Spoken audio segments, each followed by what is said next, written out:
Le tumulte du monde s'efface alors que je franchis les portes du musée océanographique. Ici, dans ce temple de pierre suspendu entre ciel et abîme, l'air est chargé de mystère et de silence. Je m'approche de l'aquarium, et c'est là, dans cette pénombre bleutée, qu'il m'apparaît, le poisson-lion. Un être d'une grâce absolue, glissant avec une lenteur impériale. Il ne dévie pas son chemin, il ne fuit pas.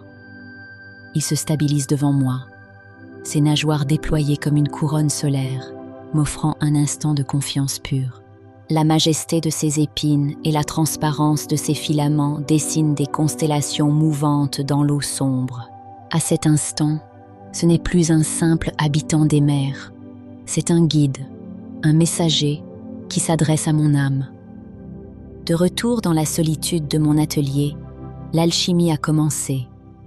Avec l'encre à l'alcool, j'ai déposé la couleur et je l'ai laissée vivre, respirer, s'étendre en flux indomptable. C'était le souffle premier, organique et sauvage.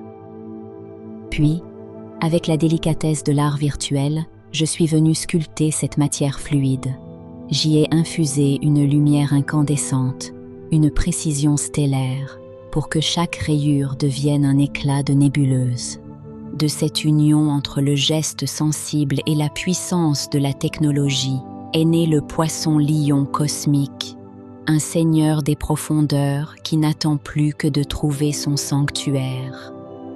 Prenez un instant, imaginez cette noblesse fluide sur l'un de vos murs. Aimeriez-vous que cet être vienne illuminer votre demeure et que sa magie cosmique transforme chaque jour votre propre regard?